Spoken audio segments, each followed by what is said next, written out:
Imagine a life where the storms of the outside world no longer have the power to control your mind. A life where you're no longer swept away by anxiety, or thrown off balance by an unexpected bill, a difficult conversation, or a piece of bad news. Instead, you stand firm, like a rock in the ocean, calmly facing every challenge that comes your way, not because the challenges have disappeared, but because you have built something unshakable inside.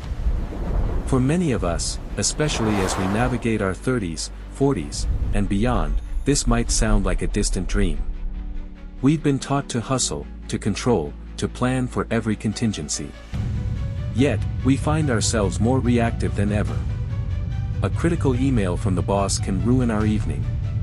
A traffic jam can ignite a flash of anger. The constant hum of uncertainty in the world feels like a personal weight on our shoulders. We feel like we're living in a state of defense, constantly bracing for the next impact. But what if I told you that this way of living isn't a life sentence? What if the sense of inner calm and control you're searching for isn't about changing the world outside, but about upgrading the operating system within your own mind? And what if this upgrade wasn't based on wishful thinking, but on a powerful combination of ancient wisdom and modern, verifiable science? This isn't just ancient philosophy. It's a proven mental training program. The Stoics, over 2,000 years ago, laid out a blueprint for human resilience. They understood that for most of life's problems, the root cause isn't the event itself, but our reaction to it. Today, neuroscience is proving them right. We can now literally see how practices like a shift in perspective can change our brain chemistry, calming the primitive, reactive parts and activating the more evolved, thoughtful regions. In this video, we are not just going to talk about ideas. We are going to walk through a practical, 4-step program to begin reprogramming your brain. This is about moving from being a passive passenger, tossed about by the waves of life, to becoming the steady captain of your own ship. We will explore how to rewire your default responses, how to transform adversity into a source of profound strength, how to use simple, daily habits to biologically enhance your mind, and finally, how to build a core of inner discipline that motivation alone can never provide.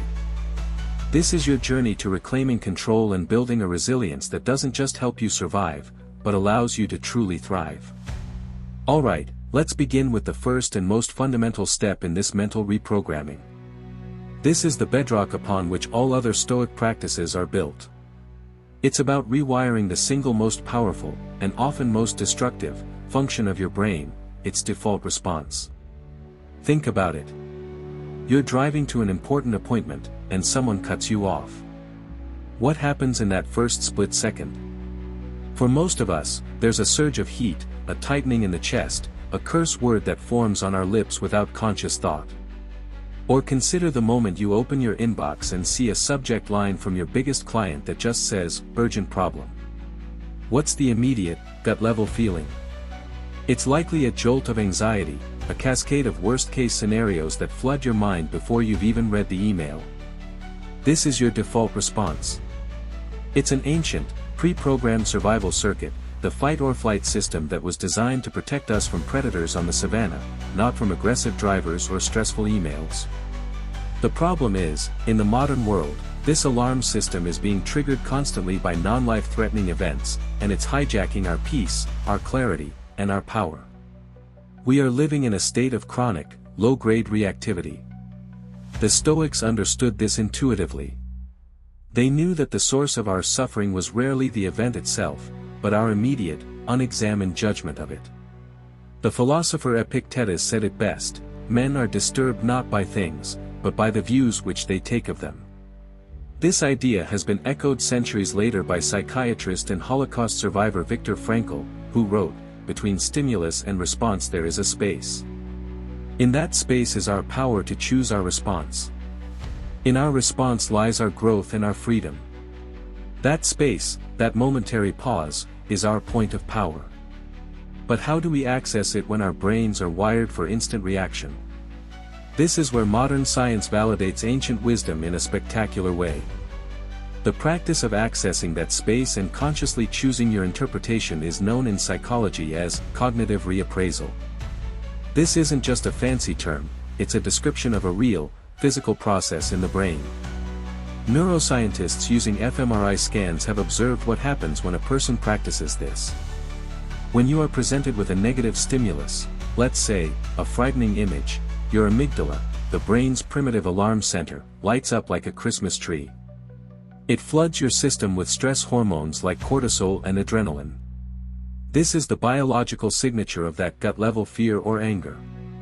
However, when subjects are instructed to consciously reinterpret the image, for example, to tell themselves, this is just a photo, it's not real, or the person in the photo is just an actor, something remarkable happens. The activity in the amygdala goes down. It literally calms the alarm. Simultaneously, activity in the prefrontal cortex, the part of your brain right behind your forehead responsible for rational thought, planning, and self-control, increases. You are, in a very real sense, using the evolved, human part of your brain to regulate the primal, animal part. Every time you do this, you are strengthening that neural pathway. You are building a mental muscle. You are physically rewiring your brain to be less reactive and more responsive. Let me paint a picture for you. Imagine a man named David, a project manager in his 40s. He gets a call from his top salesperson. A massive deal, one he has poured 6 months of his life into, has just fallen through at the final hurdle because of a supply chain issue completely outside his control. His default response, his amygdala's response, is immediate and overwhelming.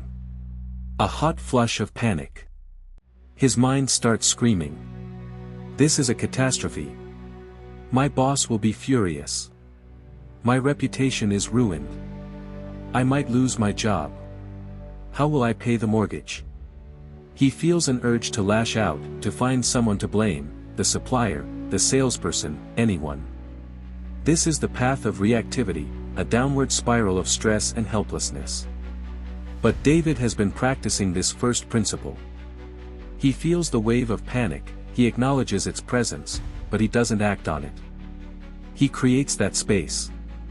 He hangs up the phone, stands up from his desk, and walks to the window. He takes 3 slow, deep breaths. This isn't to deny the problem, it's to stop the emotional hijacking. In that quiet space, he begins the work of reappraisal. He asks himself a different set of questions. Instead of, whose fault is this, he asks, what is the one thing I can control right now? Instead of, this is a disaster, he reframes it, this is a major setback. It's a test of my leadership. How I handle this will define me more than if the deal had gone smoothly. He shifts his perspective from victim to problem solver. The client is angry and disappointed. That's a valid emotion. What would a trusted partner do in this situation? With this new frame of mind, his prefrontal cortex is back online. The panic has subsided, replaced by a focused clarity. He calls the client. He doesn't make excuses or blame the supplier. He says, I know you're incredibly disappointed, and I am too. I take full responsibility for this situation. My team is already working on 2 alternative solutions, and I'd like to walk you through them in the next hour. The client is still unhappy, but the tone of the conversation has completely changed. They are no longer adversaries. They are 2 people working to solve a problem. In the end, they find a workaround. The deal is saved, albeit in a different form. More importantly, the trust between David and his client has deepened. The client saw a leader who remained calm and took ownership under fire. This is cognitive reappraisal in action. It's not about pretending bad things aren't bad. It's about recognizing that your first interpretation, often the most catastrophic one, is just one story. And you have the power to write a different, more empowering story. It's the difference between being a thermometer that simply reflects the temperature of the room, and being a thermostat that sets the temperature. So here is your first exercise. For the next week, your only goal is to notice your default reactions. When you feel that surge of anger in traffic, that jolt of anxiety from an email, that flash of irritation with a family member, just observe it. Don't judge it, don't try to suppress it. Simply label it in your mind, ah, there it is. The default response. That's the first step. By simply noticing, you are creating the space. You are beginning the process of taking back control, of mastering your mind before you try to master the world. Once you begin practicing that pause, that space between stimulus and response, you've taken the first critical step. You've built the foundation. But what do you do with the difficult events themselves? What do you do with the job loss, the challenging diagnosis, the betrayal from someone you trusted? Our modern culture teaches us, almost from birth, that these are things to be feared, avoided, and if they do happen, to be moved on from as quickly as possible. We see hardship as a sign of failure, a deviation from the perfect life we see curated on social media. We pathologize pain, treating it as an unwelcome intruder rather than an inevitable, and even essential, part of the human experience. This is where Stoicism offers a radical and deeply empowering alternative. It teaches us to look at a challenge not as a roadblock, but as raw material. The great Stoic emperor Marcus Aurelius, a man who dealt with constant war, a devastating plague, and personal betrayals, wrote in his private journal, "The impediment to action advances action. What stands in the way becomes the way." Read that again, what stands in the way becomes the way. This is one of the most profound paradigm shifts in all of human thought. It reframes every obstacle, every frustration, every ounce of pain, not as a punishment, but as an exercise. One viewer on our last video put it perfectly: they saw life's difficulties as soul-strengthening exercises. They are the weights in the gymnasium of the soul. Without resistance, a muscle cannot grow. Without hardship, character cannot be forged. You might be thinking, that sounds nice in a book, but in the real world, pain just hurts. You're right. The Stoics were not detached or emotionless. They felt pain just as we do. The difference is they didn't let it be the end of the story. And once again, modern psychology has caught up, giving a scientific name to this ancient wisdom: post-traumatic growth, or PTG. This concept, pioneered by psychologists Richard Tedeschi and Lawrence Calhoun, is fundamentally different from resilience. Resilience is the ability to bounce back to where you were before the adversity. It's about returning to your baseline. Post-traumatic growth is the phenomenon where, after grappling with a major life crisis, people often bounce forward. They end up at a higher level of psychological functioning than before. The trauma itself becomes a catalyst for profound positive change. It's crucial to understand, this growth isn't a passive result of suffering. It doesn't happen to everyone. It happens to those who, consciously or unconsciously, actively grapple with the event. They engage with it, try to make sense of it, and rebuild their worldview around it, exactly as the Stoics did. Tedeschi and Calhoun identified 5 key domains where this growth occurs. As I list them, think about a difficult period in your own life and see if any of these resonate. First, a greater appreciation for life. People who have faced mortality often stop taking the small things for granted. Second, stronger, more intimate relationships. Going through a crisis reveals who your true friends are and deepens your bonds with them. Third, a greater sense of personal strength. You develop a quiet confidence that says, "I survived that. I can handle whatever comes next." Fourth, recognizing new possibilities. A job loss might force you down a new career path you never would have considered, one that ultimately becomes far more fulfilling. And fifth, a deeper spiritual or existential understanding. You grapple with life's big questions and often develop a more profound sense of meaning and purpose. Let me tell you a story that embodies this principle. It's the story of a young, ambitious politician in New York. His name was Theodore Roosevelt. By his mid-20s, he had everything. A promising career, wealth, and a beautiful young wife with whom he was deeply in love. Then, on Valentine's Day in 1884, the unthinkable happened. His mother, suffering from typhoid fever, died. 11 hours later, in the same house, his wife, Alice, died from a previously undiagnosed kidney disease, just 2 days after giving birth to their first child. Roosevelt was shattered. He wrote in his diary that night a single, heartbreaking sentence: "The light has gone out of my life." He was facing a darkness that would have destroyed most people. His default response was despair. But after the initial shock, he made a choice. He didn't just try to move on. He chose to grapple with his grief in the most extreme way imaginable. He abandoned his life in New York and fled to the Dakota Badlands. He bought a cattle ranch and threw himself into the harshest of environments, a world of backbreaking physical labor, brutal winters, and rugged cowboys who initially mocked him as a four-eyed dude. He faced financial ruin when a blizzard wiped out his entire herd. He hunted his own food. He even acted as a deputy sheriff, chasing down outlaws. This was his crucible. He was not avoiding his pain, he was confronting it, matching his internal agony with external hardship. And in that furnace of adversity, he was forged into someone new. He returned to public life a few years later, no longer just a privileged intellectual, but a man of immense substance and grit. The Dakota Badlands gave him an unshakable self-reliance and a deep understanding of the human condition. His personal tragedy, the very thing that almost broke him, became the source of his greatest strength. It gave him the depth and resilience that would later define his presidency and allow him to lead a nation. He didn't just bounce back, he bounced forward. He had experienced post-traumatic growth. You may not face a tragedy on the scale of Roosevelt's, but you will face your own badlands. A career that implodes. A relationship that ends. A health scare that shakes you to your core. These are your moments. These are your gymnasiums. The Stoic approach, backed by the science of PTG, invites you to ask not, "Why is this happening to me?" but, "What can this teach me? Who can this forge me into?" This is the alchemy of the human spirit, the ability to turn pain into wisdom, loss into strength, and adversity into advantage.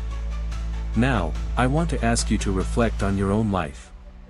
Because sharing our stories of growth is one of the most powerful ways we can connect and inspire each other. So I invite you to share in the comments, what is a past difficulty that made you stronger today? It doesn't have to be a grand tragedy. It can be any challenge that you now look back on as a defining moment of growth. Your story could be the light someone else needs to see to navigate their own darkness. If reprogramming your reactions is the foundation, and turning adversity into your training ground is the structure, then our third step is the high-performance fuel that powers the entire system. It's a practice so simple that it's often dismissed, yet so powerful that modern science is only now beginning to grasp its full implications. We're talking about gratitude. Now, I know for some of you, particularly those of us who pride ourselves on being pragmatic and results-driven, the word gratitude might trigger a bit of skepticism. It can conjure images of live, laugh, love, posters and surface-level positive thinking. But I want you to set that image aside. The Stoic practice of gratitude has nothing to do with ignoring reality or pretending everything is perfect. In fact, it's the opposite. It is the art of seeing reality clearly and choosing to focus on what you have, rather than being consumed by what you lack.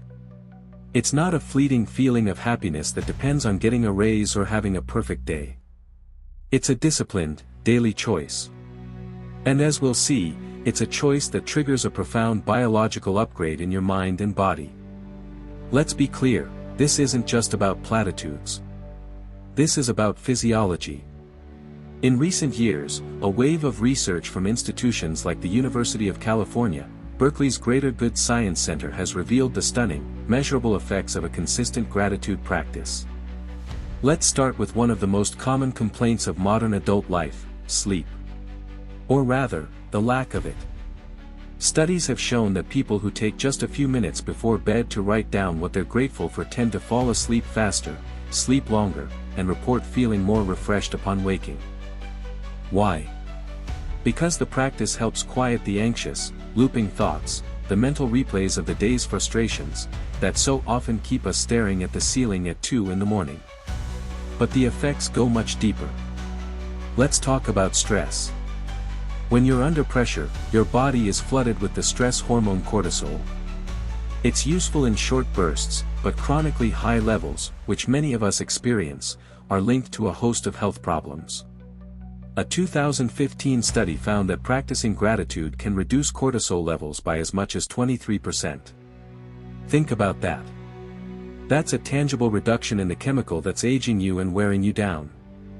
Furthermore, gratitude has been linked to improved heart rate variability, or HRV, which is a critical measure of your heart's ability to handle stress. It's one of the key markers of resilience that elite athletes and military special forces track. A gratitude practice is, in essence, a free and powerful tool to strengthen your heart's response to life's pressures. And it doesn't stop there. Research has connected gratitude to stronger immune systems and lower levels of inflammatory markers in the body. On a neurological level, when you actively think about things you're grateful for, you are stimulating activity in the brain's reward centers and boosting the production of neurotransmitters like dopamine and serotonin, the same chemicals targeted by many antidepressant medications. You are literally rewiring your brain's default setting, training it to scan the world not for threats and annoyances, but for positives and opportunities. Let's bring this to life with a story. Consider a woman named Sarah, a 45-year-old marketing director and mother of two. By all external measures, she was successful. But internally, she was running on fumes. Her inner monologue was a constant stream of complaints and anxieties. The traffic is terrible. I have too many emails. The kids are being so loud. Why am I the only one who ever empties the dishwasher? She was living in a state of perpetual lack, her focus locked on every crack and imperfection in her life. She felt exhausted, irritable, and deeply unfulfilled. A friend, noticing her burnout, skeptically suggested she try a simple exercise: every night before sleeping, write down 3 specific things that went well that day. Sarah scoffed internally. How could writing in a notebook possibly help with her crushing workload and endless to-do list? But, out of desperation, she agreed to try it for 1 week. The first few nights were difficult. On a particularly awful day where a major project failed, she sat staring at the blank page, feeling foolish. What went well today, she thought? Nothing. But she forced herself to stick to the rule. Okay, the coffee I made this morning was actually really good. My colleague held the elevator for me when I was running late. My son told me a silly joke that made me laugh for a second. It felt trivial. It felt pointless. She kept at it. On the 4th day, something interesting happened. Walking to her car after work, she noticed the beautiful colors of the sunset, a sight she normally would have been too lost in her own thoughts to see. She found herself thinking, I can write this down tonight. She was starting to look for the good things in advance. Her brain was beginning to change its search pattern. After 2 weeks, the changes were undeniable. She was still busy. Her life was still challenging. But her internal state had shifted. She was sleeping more soundly. She found herself being more patient with her kids, because she was more attuned to the small moments of joy with them. At work, instead of immediately focusing on what was wrong in a report, she started by acknowledging what was right. Her team noticed. They said she seemed calmer, more approachable. The practice didn't remove the burdens of her life, but it had fundamentally strengthened her ability to carry them. It gave her more resources, more resilience, more her. It was her biological upgrade, a silent and steady revolution taking place in her own mind. This is the power you can tap into, starting today. And it's incredibly simple. Don't just be grateful. Practice it with specificity. Tonight, before you sleep, take out a piece of paper or open a note on your phone. Write down 3 good things that happened today. And be specific. Not, I'm grateful for my job, but I'm grateful for the moment my boss acknowledged my hard work on the Miller account in today's meeting. Not, I'm grateful for my spouse, but I'm grateful for the way my husband made me a cup of tea without me asking, just because I looked tired. This specificity is crucial. It forces your brain to relive the positive moment, strengthening the neural pathway. This isn't a magical cure-all. But it is a powerful, science-backed discipline. It is the Stoic practice of choosing where you place your attention, and in doing so, reclaiming your inner peace and building a mind that is not just resilient, but truly appreciative of the life it is living, right here, right now. We've laid the foundation by learning to rewire our reactions. We've built the structure by turning adversity into a training ground. We've fueled the system with the biological upgrade of gratitude. Now we arrive at the final, crucial step, building the unshakable core. This is the element that ensures all the others are not just temporary fixes, but a permanent transformation. This is about forging discipline, the engine that will drive you forward long after the initial excitement of this video has faded. Let's be honest about a universal human experience, the motivation trap. Every January, millions of us are filled with a powerful surge of motivation. We buy the gym membership, we clean out the pantry, we promise ourselves this is the year we'll finally change. We feel inspired. The feeling is potent, electric, and real. But what happens by mid-February? The gym visits become less frequent. The old snacks creep back into the cupboards. The initial fire of inspiration has dwindled to a few dying embers. We then blame ourselves, our willpower, our lack of character. But what if the problem isn't us? What if the problem is that we are relying on a fundamentally flawed fuel source? Motivation is an emotion. It's a fleeting, unreliable, and beautiful chemical cocktail in our brains. Relying on it to build a better life is like trying to build a house on a foundation of shifting sand. A Stoic understands this. They know that to achieve anything meaningful, you cannot be a slave to your moods. You need a system. You need a code. You need discipline. Discipline, unlike motivation, is not a feeling. It is a choice. It is the commitment to show up whether you feel like it or not. It is the art of separating your actions from your emotions. And the Stoics tied this directly to one of their most vital concepts, acting for the sake of virtue, not for the sake of results. This is a distinction that can change the entire trajectory of your life. Modern society is obsessed with extrinsic motivation, motivation that comes from the outside. A bigger salary, a promotion, praise from your boss, likes on social media, the admiration of your peers. These things can feel good, but they are incredibly fragile because they are entirely outside of your control. When you tie your self-worth to them, you are handing the keys to your well-being over to other people and to unpredictable circumstances. The Stoic, by contrast, focuses on intrinsic motivation, motivation that comes from within. It is the satisfaction of acting in accordance with your own values, of keeping the promise you made to yourself. The reward is not the outcome, the reward is the action itself. The reward is knowing that, no matter what happened externally, you did the right thing. You were the person you wanted to be. Psychology has a name for the danger of relying on external rewards, the overjustification effect. In a classic study, researchers observed a group of preschoolers who loved to draw. They had a natural, intrinsic passion for it. The researchers then began rewarding the children with a certificate and a gold star every time they drew a picture. The kids loved it. But then, the researchers stopped giving the rewards. A strange thing happened. The children's desire to draw plummeted. Many stopped drawing altogether. The external reward had extinguished their internal fire. It had subtly taught them that the reason to draw was for the sticker, not for the love of drawing. Think about how this plays out in our adult lives. When we chase a promotion only for the money and status, we can lose the joy of the craft itself. When we post on social media for the likes, we can lose the authenticity of the moment. We are constantly at risk of letting the external reward corrupt the intrinsic value of our actions. Let's tell a story about a man named Mark. Mark's dream was to be a novelist. For years, he was stuck in the motivation trap.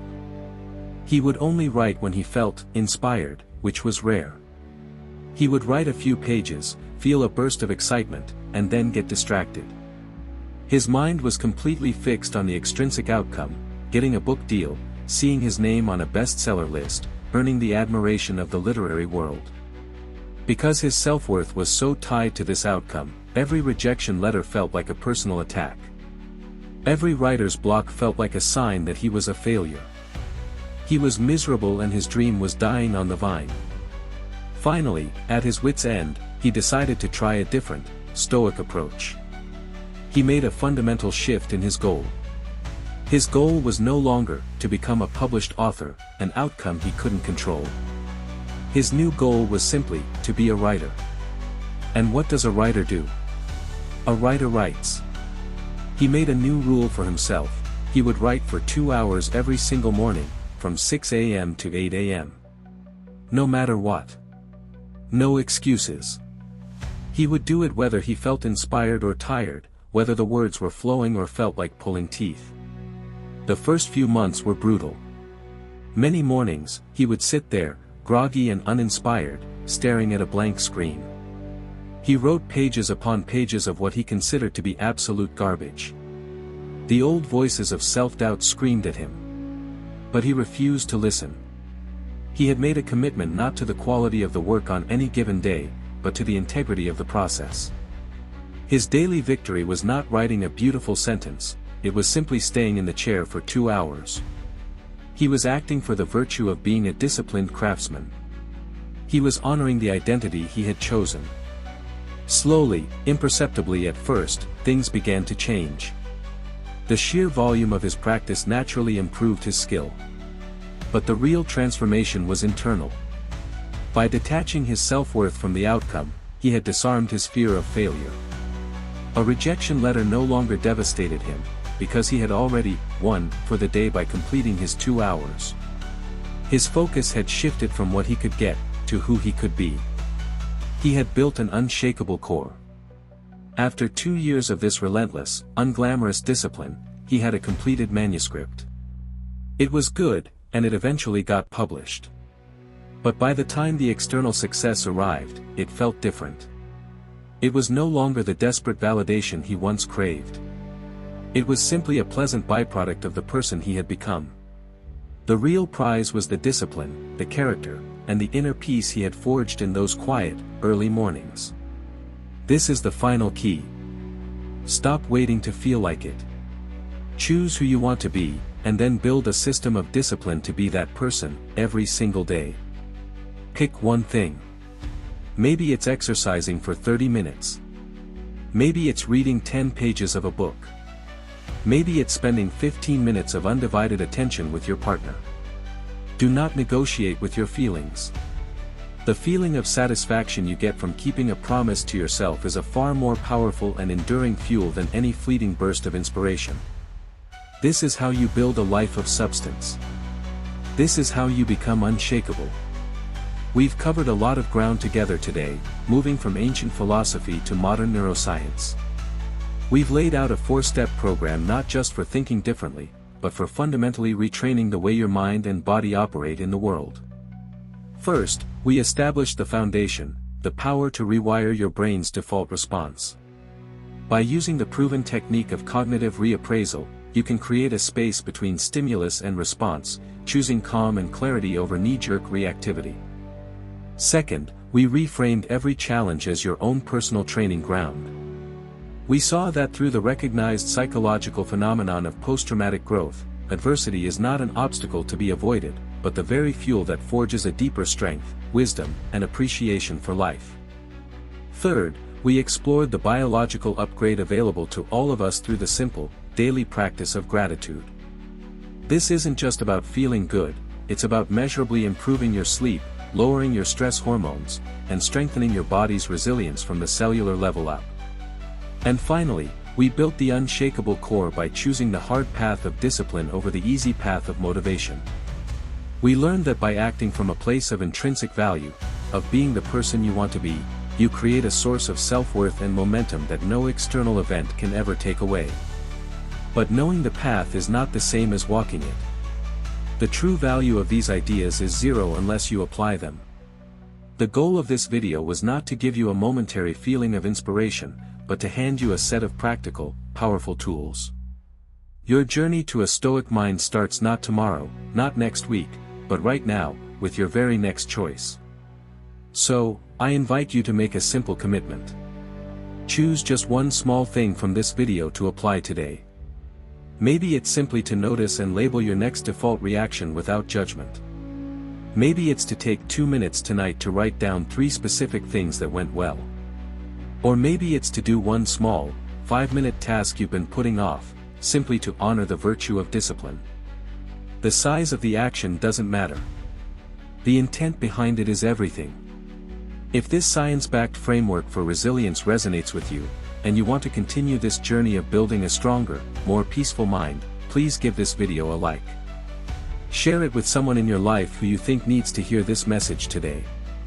And be sure to subscribe to the channel, so you don't miss more content designed to provide practical wisdom for modern life. Thank you for your time and your attention. Now, go take your first step.